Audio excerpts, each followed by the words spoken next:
Ladies and gentlemen, I think it's time for us to talk about a pretty important matter when it comes to a gacha game, and that is, of course, new player acquisition, because that's one of the things that keeps a game alive, right? And when you stop getting new players, the only way for the game to survive is to start milking as much value as possible out of everyone that remains in the player base. And you can see stuff like that happening with titles like Honkai Star Rail, with games like Genshin Impact, and probably soon to be ZZZ. They've kind of just started giving up on getting new players, and all they focus on right now are the whales, power creep, HP inflation, all that good stuff, to make every past expenditure useless because no new spenders are coming in. So with that, why don't we go ahead and talk about a situation over here about Wuthering Waves versus Genshin Impact, and why new players prefer one over the other, by none other than Lil Honey Schmack. We've reacted to a video of his before. I'm excited to see how this one is. Let's get right on into it, ladies and gentlemen. Genshin is the worst. Woo on top. Genshin better than the Kuro dogs. Hoyo virgins could never. Kuro coin to the top. Augusta slaughters my week of Wuwa HP inflation. LOL 25%. Shit game. Just a copy could never beat the original. Look at this prostitute. No, look at this prostitute. No, look at my shiny gambling addiction. No, look at Damn, we started off with a schizo crash out. That's crazy. mine. Wuwa CC bad. Steve Bundex good. Did I get your guys' attention? Okay, great.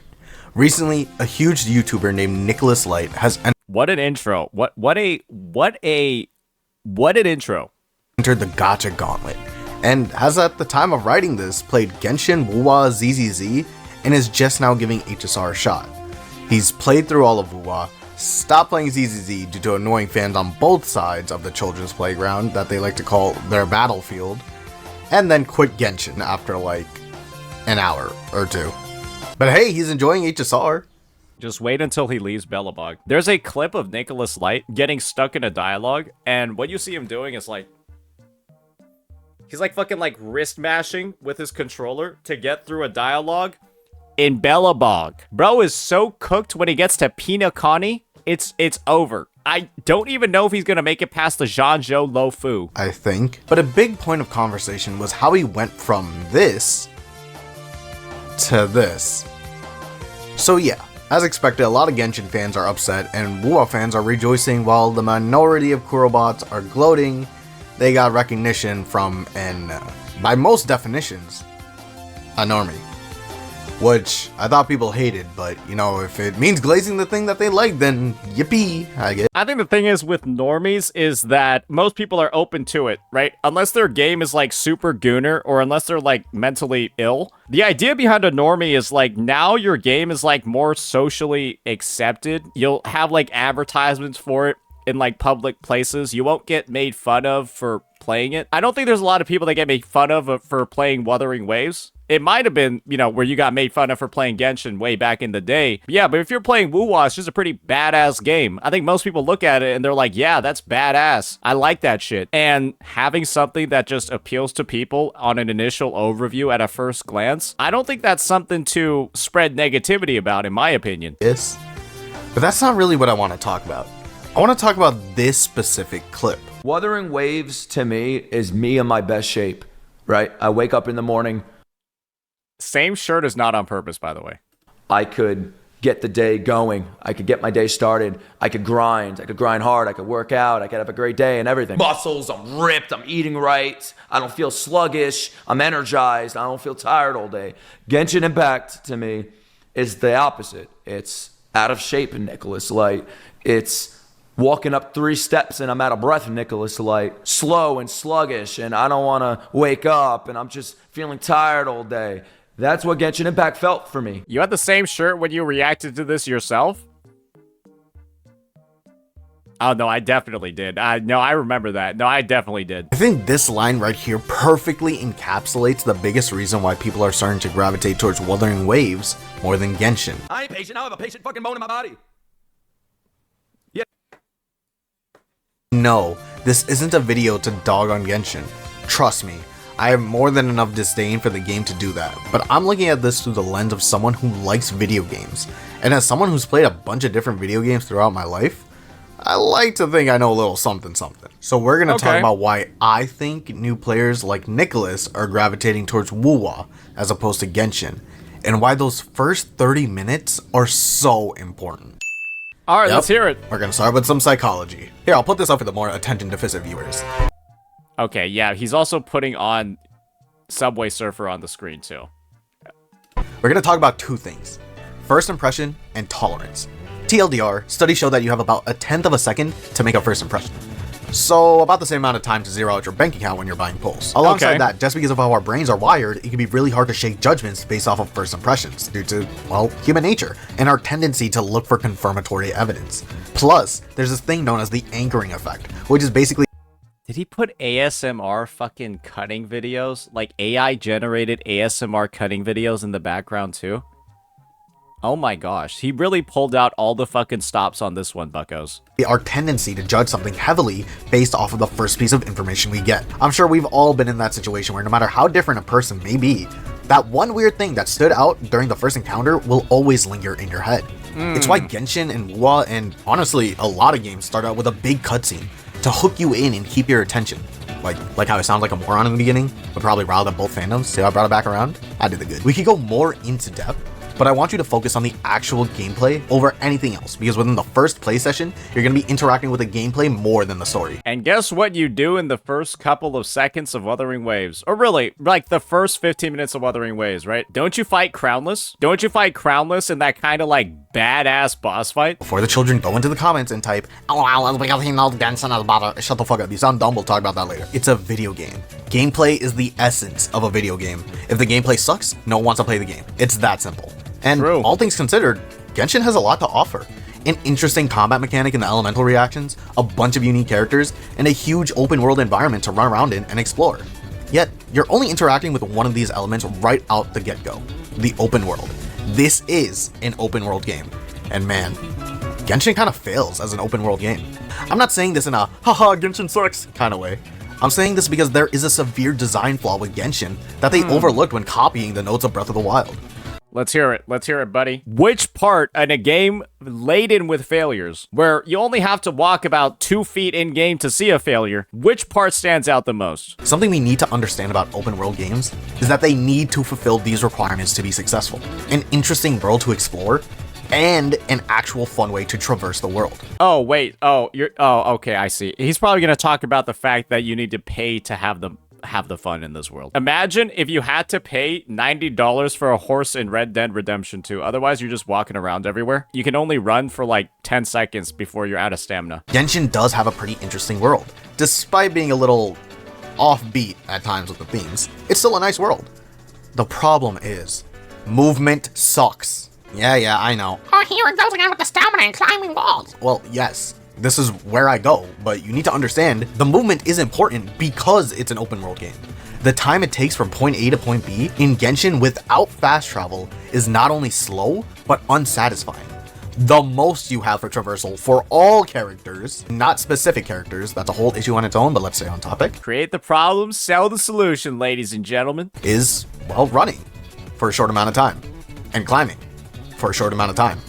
Even with maxed out stamina, it feels slow and sluggish. In gliding, which, by the way, in my opinion, sucks in every game that isn't Breath of the Wild or Batman. This shit is so cringe and lame, and I need it out of my games, please. Just my opinion, though. When you think about games like Spider-Man or Miles Morales or Spider-Man 2, the thing everyone loves are the beautiful open world that's complemented by its incredible traversal system. You can swing around, launch yourself, vault over and parkour, do tricks, do flips, and even in some other games, it's incorporated into the combat and allows you to bounce off of enemies. And if Spider-Man is too specific, then look at games like Prototype, Infamous Second Son, Assassin's Creed, GTA, The Witcher. The options are literally endless. And newsflash, almost every game I mentioned predates Genshin, but you need to have that balance, or else you would end up with a game like Forspoken that allows cool movement, but a bland world to explore. I don't know about you, but if I don't even feel good moving around, I'm over the game in about 10 minutes. It's such a common thing in video games, right? Especially the open world ones, to just kind of like jump everywhere. That's something you guys all did, right? You just like spam the spacebar button, even when you're like in dialogues, a little bit like ADHD, even when you're like on like an escort mission and like the characters are like talking to each other, you're like crouching and shit and like jumping around. Yeah, that's kind of only something that happens right? When the movement has that level of satisfaction. Even Breath of the Wild allows you to ride around on a horse. And remember why I said that gliding sucks in games that aren't in Batman and Breath of the Wild? It's more than just that. Aside from horses, Breath of the Wild has almost the exact same movement. Except, contextually, it makes sense. Besides all the fantasy and magic in the Legend of Zelda world, Link himself is a pretty grounded character. He almost has zero magical abilities inherently, so him running around and gliding and climbing walls makes sense. But when you look at Genshin, you see motherfuckers summoning meteors, ripping space-time, and be fucking Blastoise. But then you gotta pick flower number 439 at the top of a cliff face, and no, you could just pull Nahida. You could just do that instead. Dumbass. Stupid idiot. All the features you're talking about are in the game, bro. this is what you're looking at.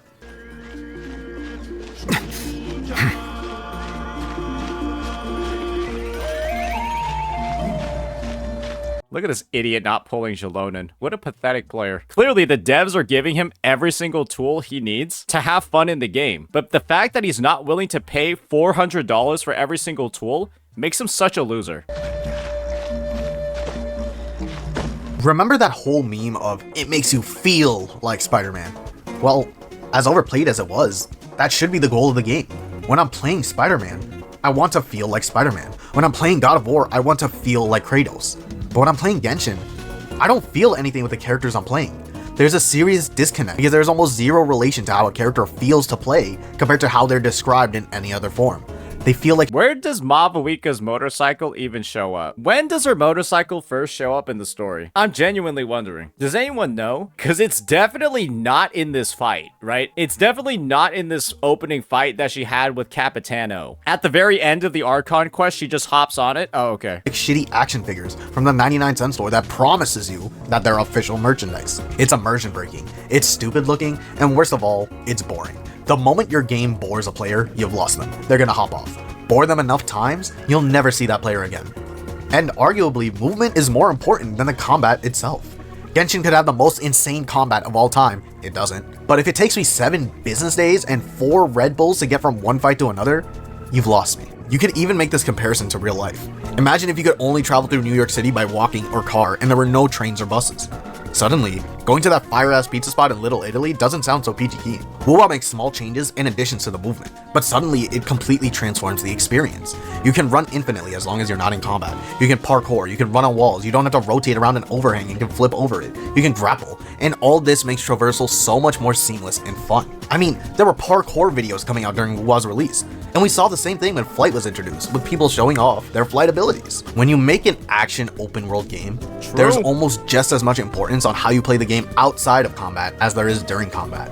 And yes, I maintain that gliding is still boring, and lame, and stupid in Wuwa as well. But again, that's just my opinion. It just honestly, there are so little areas, even in 1.0, where I feel like you even need to glide in the first place. And honestly, gliding is kind of just used, not as like a main traversal thing, but kind of like to just fucking, I don't even know where gliding is used that often, to be honest. Maybe like a couple like wind current things. Honestly, I think gliding is mainly used to not die. Yeah, you just open up the glider right before you're about to hit the ground. don't got the same flavor as Batman gliding in and drop kicking bitches. Even in combat, Wuwa allows more options in comparison to Genshin, like grappling, countering, intro and outro skills. But I want to focus on the dodge mechanic, because it is something that is both the games share. Sort of. So Genshin does have a dodge button. You can press it and you dash in a direction of your choosing, and you do get some iframes, which is nice, but it's not really a dodge. After playing Wuthering Waves and then feeling the dodge in Genshin Impact, I actually want to like it. It is so bad. It is easily the worst feeling dodge in gacha gaming. It has almost no responsiveness in it. You almost don't even know that it happens. There's no clear indicator of where the iframes are. It feels legitimately so stupid to use. It can be used to dodge, but you're rarely negating all damage with it unless you're like giga sweaty, and it's more used to like relocate. Not bad, but it does make you feel less in control of what you want your character to do and can feel unsatisfying. Wuwa counters this issue by adding a perfect dodge mechanic. You can preemptively dodge like in Genshin, but dodge at the perfect time and you're rewarded with a cool animation, complete negation of damage, and a cool little slow motion effect. Yet, you're pressing the same button. This mechanic bridges the gap between what you're— And now there's a perfect dodge in every single game. Now there's a perfect dodge in pretty much every single game that's coming out in the future. imagining your character to do in the game and what is actually happening, creating this illusion of more options when, again, you're just pressing the same button, and thus makes you feel more in control of your character. These small additions allow for more fluid gameplay, which is Genshin's biggest weakness when you're talking about a comparison between the two, and why more new players are gravitating towards Wuwa. Does that make Genshin's gameplay awful? No, it's still a fully playable game. But when Nicholas says he feels at 100% when playing Wuwa as opposed to Genshin, can you blame him? I think the biggest curse for every single Genshin player is the idea that when they try Wuthering Waves, they have to intentionally not like it. 1,000,000%. I don't think that there can be a single person that plays Genshin and then goes and plays Wuwa and thinks that Genshin is better. I literally don't think it's possible at all. And the thing is, if you try Wuwa first and then you try to play Genshin, it's impossible. It's legitimately impossible. I think that the only way for people to be playing Genshin nowadays is to either be shilling it completely or operating completely based off of nostalgia. It's possible with Zajev. That's why people call him a Hoyo shill. Going from Wuwa to Genshin is literally driving a 2025 Honda Civic and then driving a 2006 Honda Accord. Yeah, they're both cars, but you're gonna be missing all those neat little features in the 2025 model. And these mechanics are stuff you're interacting with throughout the entire game. So when your first impressions of Genshin is sluggish and outdated, can you really blame someone for not wanting to continue? Especially after they made the mistake of trying Wuwa first? And I like the key word over here. Mistake. Yes, I do think playing Wuwa was an inevitable mistake on Nicholas's part, but can't really blame him for that. But Genshin's story is more in-depth and way better. I have zero experience on the Genshin story. I literally stopped playing during Kleef's release. But you guys have to understand, if you don't have the gamer hooked within the first 30 minutes, who cares about the story? If it's a slog to even get to NPC 1 in 327 to interact with the story, who gives a flying fuck? The only games that primarily focus on story are visual novels. Genshin's story is still fucking bad, isn't it? Isn't Genshin's story literally just, oh, traveler, we need you. You're trying to find your sister. You can go find her in this region. Then you get to the region. Traveler, we have no idea where your sister is, but we have this issue that we need your help with. Will you help us? Traveler, we need to go help them. Then you resolve the issue. Traveler, thanks for helping us. I heard that you might have some news about your sister in this other region. Then you go to the other region. Traveler, we have no idea where your sister is, but we have this trouble in the region that we could really use your help with. And it just happens in every single region until they've covered from Mondstadt all the way to Snezhnaya. That's been the story of the game. And then in between each region, you get like 1 hour of story that dives into what actually is going on with the sister or the sibling. And you still know nothing. It's a dog shit story. It's fucking awful. It's not good. Saying it's good, you're just coping because you've been edged for 5 years and you've managed to gaslight yourself into thinking the story's good because you don't want to have the realization that you've been wasting your time this entire time. You've wasted 5 years on this piece of shit. You just don't want to realize that. Every other case, the story is simply a bonus. Bro, games used to put the story in the pamphlet in the game case. Does that mean story isn't important? No, but I'd rather play a game that has the most abysmal story, but phenomenal gameplay, over playing a shit game with a good story. If I wanted to do that, I'd read a book. Well, then they're just impatient and can't deal with slow burn. Okay, so let's talk about tolerance. Remember when I said there's two things? Tolerance, as you can see, is the ability or willingness to tolerate something. In particular, to the existence of opinions or behavior that one does not necessarily agree with. You have to understand that Genshin came out during COVID, a period of time that took a huge toll on people, especially our generation. Social interaction was at an all-time low. Everyone was stuck at home, and that led to an upsurge in online presence and activity. Soon, that backlog of anime finished. All those movies they wanted to watch, done and rated. All those games they never had time to complete, 100%ed. I feel like the number of anime watchers quite possibly doubled, tripled, or quadrupled because of COVID. I was somebody that just did not watch any of this shit. I didn't play like half of these I didn't do any of this shit. I started playing gacha because of COVID. I swear to God, there would be not even a quarter as much interest if it wasn't for COVID happening. That's why it was actually a plot. Who makes the most gacha games? During a time where all these forms of media were incredibly popular, was also a double-edged sword because guess what? all those studios that made those movies and games set back hard because of COVID. So shows were put on hiatus, movie filming was halted, and games entered straight up development hell. So here comes along Genshin, a new gacha game that broke into the mainstream with its uncanny resemblance to Breath of the Wild, iconic anime art style, and the promise of having near infinite content. And guess what? Genshin was an instant hit. It was insane how popular this game got. And although I didn't stick with the game for too long, I completely understood why other people remained. It was an entirely new world to explore that was really hard to find anywhere else. I think that it was like a double-edged sword. Genshin was, I think, potentially for a lot of people, a bit of like a healthy escape during the dark time of COVID. However, I also think that Genshin was also like a developmental handicap for a significant amount of the population. And now there's a significant portion of the Genshin Impact player base that is full of, I think, actually medically retarded people. And Genshin is a big reason for why they're medically retarded. And that's the thing. It was hard to find a game like that anywhere else. So without any real competition, without anything to compare to, or without any way to see what could be better, a lot of players became complacent. What normally would call for outrage was the norm. People tolerated the shitty and outdated flaws of Genshin Impact because there was nothing better.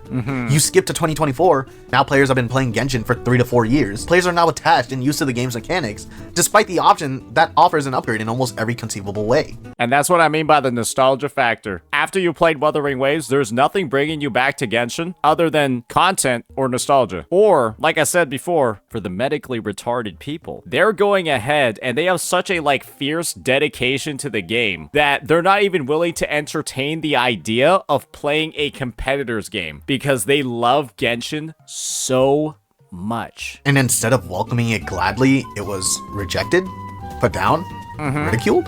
It almost kind of sounds like, my god, you guys are turning into my parents. I literally got my mom a whole new phone, yet she uses the rinky-dinky broken taped up Samsung Galaxy S8 because she's used to it. It was seen as a threat to all the years they had spent on the game they had loved, but also just grown to tolerate. Yep. And instead of viewing competition as an opportunity for the game to get better, which Genshin objectively has in some ways gotten better because of the release of Wuwa, it's also gotten worse in others. Think the massive fucking power creep and oh my gosh, them tripling the HP in that land. Yeah, it's gotten better in some ways, but way worse in others. But the things that are better, you can attribute them to Wuthering Waves. That's what we call sunk cost fallacy.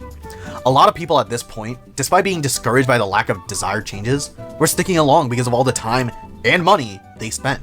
So if they quit now, it'd be a waste. It's always been a waste, and that goes for every gacha game, not just Genshin. New players don't have that holding them back. New players get the chance to compare the two games, and guess what? They're going to play the game that feels better to play as people who have zero prior experience. You can say you prefer Genshin's gameplay, but in a pure technological and a game sense, Wuthering Waves does offer more.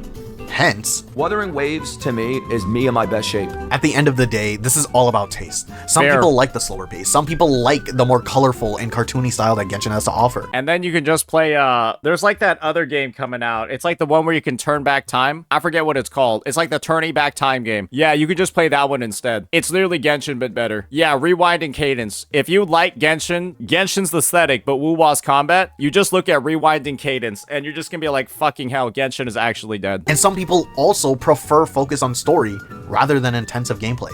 And that's perfectly fine.